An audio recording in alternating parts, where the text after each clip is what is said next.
Hey guys, welcome back.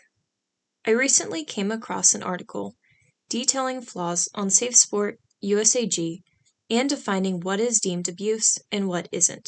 The article repeatedly discusses All Olympia Gymnastics Center, or AOGC, as its primary example of how physical and emotional abuse is not recognized in sport. I've only briefly discussed this gym, though their stories are very similar to others, and I'll compare that in a few. The article is over 19 pages long, so I'm only reading highlights, and I'm trying to reduce some repetition and discussion of other issues that I'm not discussing in this specific video. This comes from the Washington Post. July 23rd, 2024. It was the gardening gloves that made Sydney's stomach turn. She was scrolling through social media when she saw a photo of them on the hands of her former coach, Arthur Akopian. He was a gymnastics legend, an Olympian from the Soviet Union, former member of USAG coaching staff, and personal coach of Olympians, including gold medalist Michaela Maroney. Akopian was known to wear them to spot gymnasts at All Olympia Gymnastics Center, the California gym that he co-owned. When he was angry with Sydney after a mistake on the uneven bars, she said that he would grab her and throw her to the ground so hard that his gloved hands left marks and even bruises. The gloves meant Sydney's worst fear was true. Akopian was back. Gymnastics was supposed to change. After USA Gymnastics was roiled by revelations of sexual abuse by former team doctor Larry Nassar, a wave of gymnasts, including Sydney in 2020, accused their former coaches of physical and emotional abuse, and of enabling Nassar in the process. USA Gymnastics, the sport's powerful governing organization, cleaned house and vowed to remake the sport. The U.S. Center for SafeSport, an independent body set up by Congress in the wake of the scandal to investigate misconduct across Olympic sports, promised an era of accountability. Both made significant strides towards preventing and responding to sexual abuse. But gymnasts' allegations of physical and emotional abuse in their clubs have been met largely with inaction. An investigation by the Washington Post found, leaving hundreds of young gymnasts still in the care of coaches accused of serious misconduct. In 2022, SafeSport administratively closed the case against Akopian and the gym's co-owner, Galina Marianova, record show, which typically means that it did not find enough evidence to move forward, but the case still could be reopened. Among the gymnastic coaches SafeSport investigated itself, none were banned solely because of physical or emotional abuse, and only one is suspended. USAG, meanwhile, has chosen not to put restrictions on top coaches under investigation by SafeSport, even when they are accused of serious misconduct. The Post interviewed dozens of gymnasts who competed for coaches publicly accused of physical and emotional abuse after Nassar, as well as attorneys, parents, gymnastics officials, and advocates to understand how the sport responded in the wake of the Nassar scandal. The Post also reviewed court records, police records, and medical records. No case exemplified a failing athlete's safety system more than Akopian's, which has not previously been reported. 10 former gymnasts told the Post that Akopian physically abused them or their teammates when they were girls, including 9 who said that he had thrown young gymnasts to the ground in anger, sometimes hard enough to leave bruises. In 2010, documents show that LA police investigated him for possible child abuse over allegations that he dragged a young girl by the neck and arm, bruising her. An incident 2 gymnasts told the Post that they witnessed. And Desiree Palomares, a former All-Olympia gymnast, said that when she was around 11, Akopian slapped her across the face after he believed that she had spoken back to him.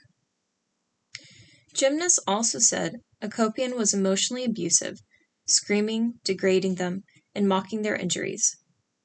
And they said that Marianova, the gym's co-owner, emotionally abused and body shamed them. Yet both coaches have continued to work without restrictions. SafeSport and USA Gymnastics' decision not to take any public action in response to athlete complaints, the Post found, concealed the misconduct allegations from the public for years. The coaches have previously denied claims of abuse. In 2016, Maddie Larson, a former All-Olympia gymnast and Nassar victim, accused the coaches in a lawsuit of creating an abusive and harassing environment. In court documents, Akopian and Marinova denied all of their allegations. They defended themselves in a 2018 letter to parents, saying they had spent 25 years protecting and loving our girls. Our sacrifice has been met with unappreciation and betrayal, they wrote. They settled Larson's lawsuit for $1 million, Lawson's attorney stated. In the letter, Akopian and Marinova announced that they were taking a step back from coaching, but they quickly returned to the sport. At its location in California, All Olympia now appears to be thriving. SafeSport declined to comment on any individual case, but in a statement, suggested that the center is trying to tackle a growing caseload more efficiently. Behavior that was once tolerated or ignored is now prompting individuals to come forward with their stories. USA Gymnastics also said that they could not discuss individual cases.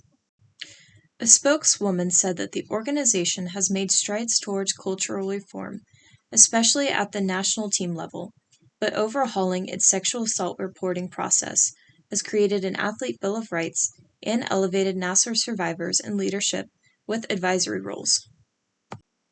In 2020, USA Gymnastics suspended coach Maggie Haney for 8 years after an investigation of emotional and physical abuse allegations made by an Olympian, Lori Hernandez, and other gymnasts became public.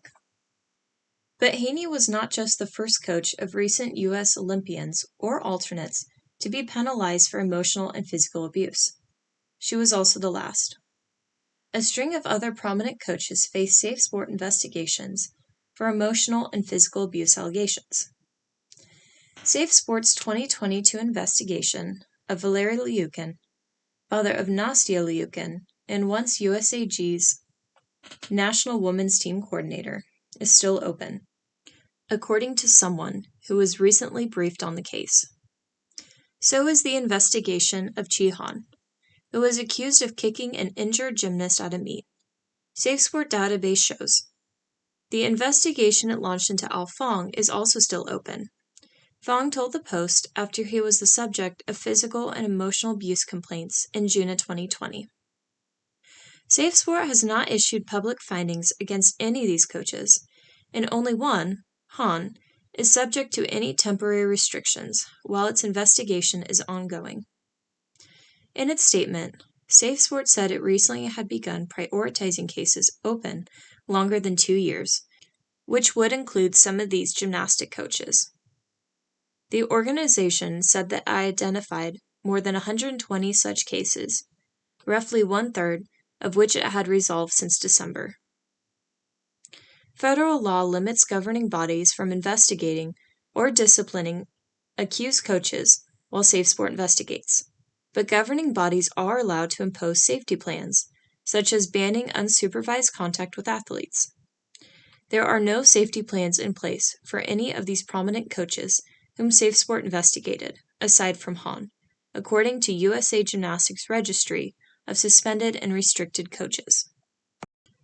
There was a time, gymnasts say, when All Olympia was a different place. It opened in 2000 under Marinova, a former Bulgarian gymnast who competed at the 1980 Olympics.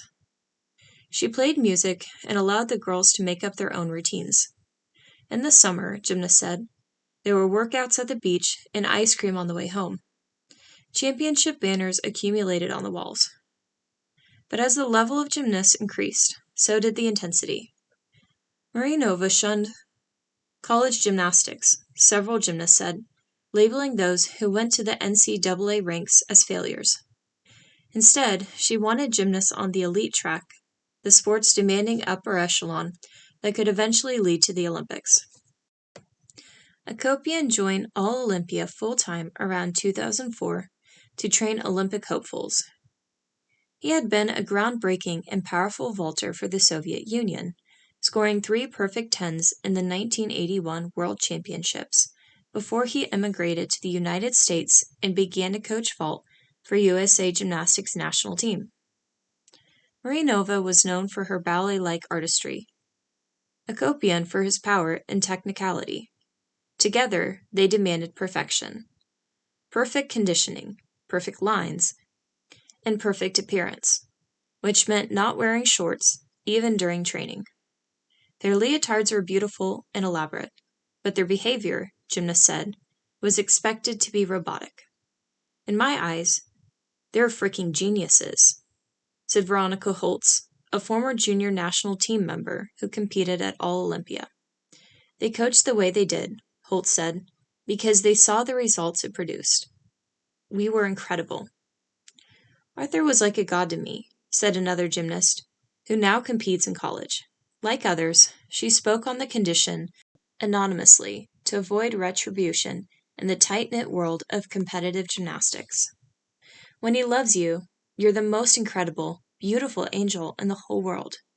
But when he was angry, Holtz and former gymnast said, Akopian could be terrifying. Arthur would throw panel mats. He would squirt us with water bottles. He'd cuss at us if we made a mistake, Holtz said.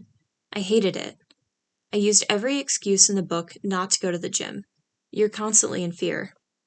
One gymnast recalled that when she was 11 or 12, she was playing a game with her teammates on the tumble track where the girls took turns trying to stick different skills. Akopian scolded her for playing.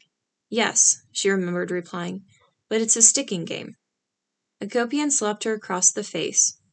Another gymnast told the Post that she was present during the incident and witnessed the immediate aftermath. At home, the gymnast told her parents that Akopian had slapped her. I was furious, her father told the Post. I always knew he had a temper, and I'd seen how he mistreated some of the girls. I couldn't believe that he could do that. The father said he went to the gym to confront Akopian, who denied striking his daughter. He said that Marianova ushered them to the break room, where Akopian tried to fight him. Afterward, the father and mother debated on what to do. He said, because we also knew that she was good at what she did, they decided to send their daughter back to All Olympia, though later she moved to another gym. I wish I could have done things a lot differently, especially thinking about it now, the father stated. I think with a lot of parents, the fear was if they spoke up, that they damaged their daughter's opportunity to go to college. LA police later learned of Akopian's allegedly violent behavior. In November 2010, Akopian came into the gym in a fit of anger, according to 2 gymnasts who were present, and began to target an 11-year-old girl during conditioning, forcing her to repeat a difficult handstand skill. When the girl began to sob, the gymnast said that Akopian demanded she stop crying, but she couldn't. When she stood up, Akopian grabbed the girl by the back of her neck and the arm and dragged her across the floor so that her feet were briefly lifted off the ground. The gymnast said that he threw her out of the gym and into the office. The girl's mother took her to the hospital, according to an emergency department's discharge form that was reviewed by the Post, where the doctors diagnosed her with contusion on her upper arm. Photographs the mother provided to the police, which were also reviewed by the Post, show a red mark covering the back of the girl's neck from her shoulders to the base of her ponytail. LA police investigated, a police report shows, but Akopian was referred to a diversion program instead of facing charges. Not long after, Talitha Jones recalled that Akopian stormed into the gym with an X-Acto-style blade and began to hack away at posters with the girl's name on them. He was just going crazy, Jones said. I'll never forget that. Jones was one of many of Akopian's former gymnasts who said that believed he had come to the gym drunk in those years. They remembered finding cans of beer outside a garage-style door in the gym that opened to the outdoors. Jokes he often made about Heineken and long periods where Akopian would disappear and then return in a different mood. Many remembered the smell of beer in his breath. Even if they did not recognize it at the time, they said, their older teammates explained to them or came to recognize this as adults. One gymnast says that she remembers telling a SafeSport investigator about Akopian's drinking. As Akopian's behavior escalated, his athletes did what they could to protect themselves, gymnast stated. On her drives to practice with her parents, one gymnast remembered to hope, wish, and pray that they would get into a car accident so that she wouldn't have to go. 4 other gymnasts said that they or their teammates remembered hiding from Akopian's anger in the bathroom, including 2 who described a girl locking herself in the bathroom and crying that she was afraid of him. Akopian banged on the door until she opened it, they said. One gymnast's mother finally pulled her daughter out of the gym, she told the Post, after her daughter texted her a photograph of herself crying because of Akopian.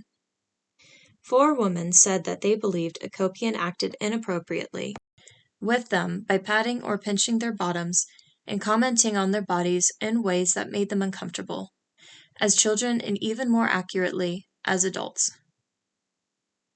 3 said that they were made to hug Akopian when they did not want to, often after a day in which he had hurt or berated them. Akopian had not been sexually abusive to them, they said, but their erosion of boundaries, and of their bodily anatomy, had a profound effect on them, they said. Being made to hug Akopian, one former elite gymnast said, was the most demeaning, disrespectful thing that I had to do. He made me feel violated. He made me feel icky to my body. There were things about Marianova, too, that many gymnasts could never forget. She had strict rules about food. Carrots were yellow carbs. Grapes had too much sugar. Chewing gum pumped air into your stomach. Water was often forbidden on the floor of the gym, multiple gymnasts said, in part because Marianova thought that it would bloat them. One gymnast said that she stopped drinking water altogether around the age of 10 because I was afraid I'd get fat. Until her skin developed rough, dry patches that are a sign of chronic dehydration, her parents tried to make her hydrate, she said, but she would pour water from her bottle into the trash and conceal that she was still not drinking. There were also lessons about how to restrict food.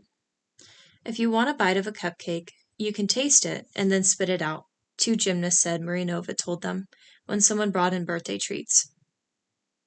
Several of the women believed that Marianova's lessons contributed to eating disorders that they experienced later in life. Gymnasts said they rarely doubted Marianova's belief in them. But when they did not live up to her high standards, they said, she could be cruel, sometimes pinching them to get them to straighten or throwing objects in anger. When one gymnast was around 11, she said that Marianova took her to a competition in Texas without her parents. The gymnast was injured, and she fell on the last pass of her floor routine. When she looked around for her coach's approval, Marianova was nowhere to be found. Hours ticked by, the gymnast recalled, and some parents had to stay behind to supervise her as the competition emptied out. She'd gone to the airport, and she left me there. Another gymnast's mother eventually drove the gymnast to the airport and got her to her gate, she said. The parents confirmed the incident to the Post. But even when she arrived there, the gymnast said, Marianova would not speak to her. The silent treatment could last for days or even weeks after a mistake, many gymnasts said. Marianova and Akopian would use this to punish girls who were injured, many gymnasts said.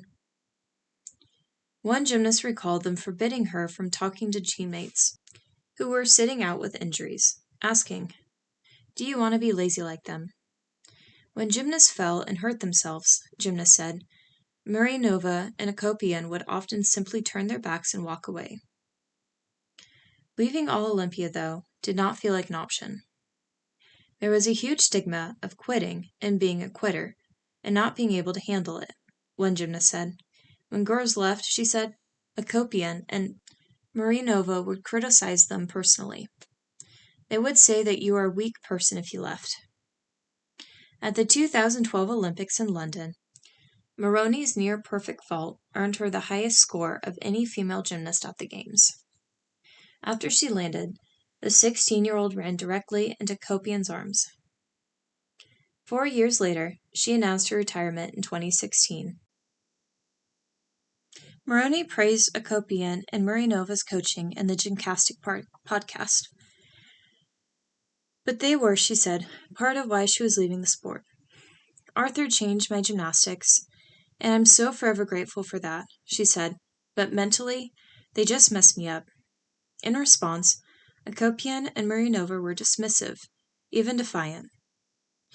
They could not, the coaches said, understand why Maroney would be critical of their coaching. She had, after all, won an Olympic medal. Maddie Larson sued Akopian and Murray-Nova, accusing them of fueling an abusive, harassing, and degrading environment that had contributed to her being abused by Larry Nassar.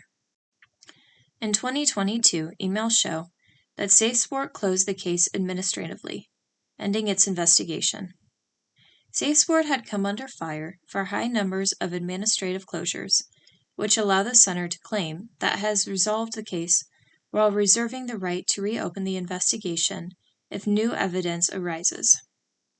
When cases are administratively closed, governing bodies are prohibited, usually indefinitely, from conducting their own investigations because it would inhibit SafeSport's ability to reopen a case.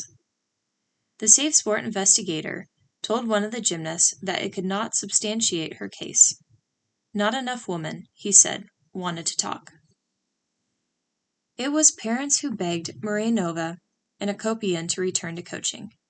Nicole Grant's daughter was thriving at All Olympia before it closed in 2018. She looked at all the banners on the walls, all the trophies, all the national championship trophies, all the way around the gym and around the lobby, and she was like, yeah, that's what I want. So this summer after the coaches stepped back, Grant said that she called Murray-Nova. We said, will you take the kids back? And she did. I never expected the program to be anything other than what it is. Grant said, intense, highly competitive, and demanding. For her daughter, who was a junior elite gymnast last year, that has been the perfect environment, she said. But that isn't true for every child, she said. I've heard the complaints, Grant said, and many of the parents fit into the same category. They don't want that level of intensity. Sydney is still in recovery from an eating disorder, she said, after seeking inpatient treatment. But even now, small triggers take her back to the way that she felt at All Olympia as a child, trapped and afraid. I see their cars, the same model they used to drive, and if it's driving behind me, I'd have to pull over, she stated. All the women who spoke to the Post said that they believed Akopian should not be coaching children. Nor should Murray-Nova, Mo said. And they were angry that no one had done anything to stop them. It makes me furious, Garcia said. The fact that they're able to continue to operate and make money and profit is disgusting to me. Some former gymnasts said that they believed their parents, too, bore some of the responsibility for what happened to the gym. Unfortunately for all of us that were training at that gym, our parents knew exactly what was happening, said one of the gymnasts who witnessed the 2010 dragging incident that was investigated by police. Everybody knew, but they still brought their kids into the gym. Why, she said, before answering her own question. Because everybody was winning. So, there's an awful lot to discuss. Now, as always, we've seen several parallels between patterns of abuse and the difference between what is abuse and what isn't abuse. All Olympia has thrown gymnasts in a fit of rage. The same is said with John Geddert and with Chihan. Another case was so severe that it ended up in a hospital visit. Gymnasts have commented on using emotional abuse and making them feel bad for leaving the gym. This was one of many reasons why Maggie Haney has a suspension, or throwing equipment, in their situation panel mats. There have been claims that Al Fong threw a springboard at a gymnast in the early 2000s. There has also been claims with Bill Strauss. Slapping hard causing bruises, similar to the Azarian way. where children were slapped so hard with a hand that it left a 5-star. At times, physical violence is just as bad as emotional abuse. And so commonly, the toxic pattern of eating habits and weight loss occurs. Woga has a history of bulimia and anorexia, one of which resulted in severe hospitalization and near-death experience for a child. The Karolis restricted water so much that it resulted in a Romanian gymnast drinking toilet water. I also think it was the Karolis who left Mociano in Atlanta after a mistake competing. This poor child at All Olympia was the exact same story just years later. The point is that to dismiss this gym as healthy coaching is supporting an abusive gym, and the parents know it deep down inside. And this comes back to parent accountability. One parent should have removed the child after at least 2 instances. One of the coach trying to fight him, and another time when his daughter was slapped across her face. In an adult work setting, this would be considered assault and battery. If it's not tolerated in the adult workforce where adults work with other adults, then why is it acceptable when adults are working with children? The parent later regretted and acknowledged that his wrongdoing, but others still disagree. Similar to Maggie Haney, many parents encouraged a comeback after Maggie was announced suspended and AOGC decided to step back. Parents should know the signs that their children isn't happy and not to support coaches even if they can provide a good career or are afraid of backlash in their child's career. If a coach is causing physical harm, then they are toxic. If a coach is encouraging traits that lead to eating disorders, then they are also toxic. If coaches are threatening or cussing to children by calling them names, then this is abuse. You should not need assurance from USAG or SafeSport to validate if someone is or may be abusive, because many people who aren't on the list should be. Larry Liukin, Mary Lee Tracy, and many others who were either at one point supposed to be on the list under investigation or currently should be on the list, are not on the list.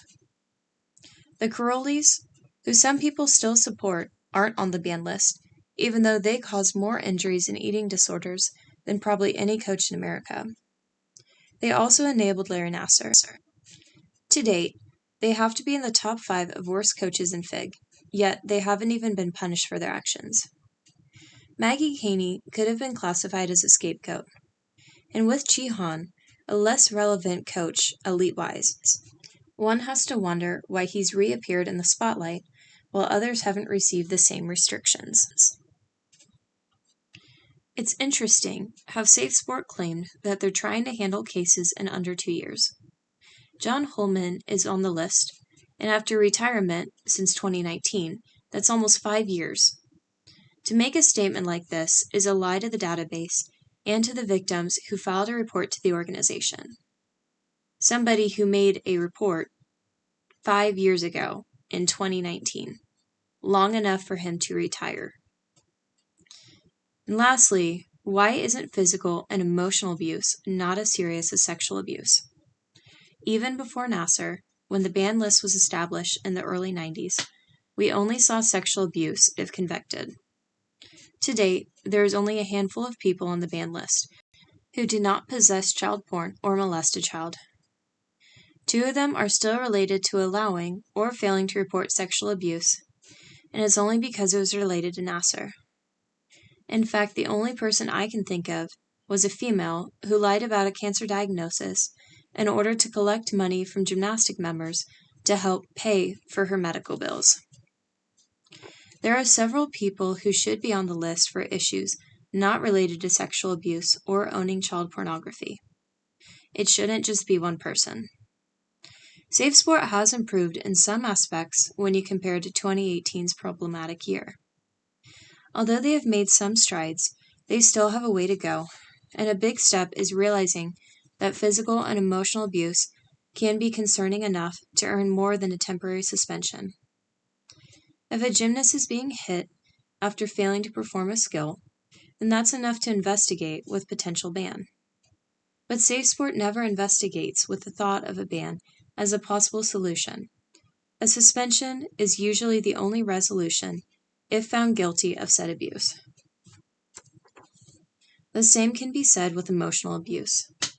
Texting gymnasts to kill themselves can be a form of emotional abuse. John Getter and Maggie Haney should have been placed on the ban list when children attempted suicide or began creating a suicide plan. These forms of abuse are just as bad as sexual because they are all in some aspect endangering the welfare of a child. We will see in my 2025 update if any people finally made the list for issues related to physical or emotional abuse. I know one day that SafeSport will take physical and emotional abuse serious enough. But why is it taking so long?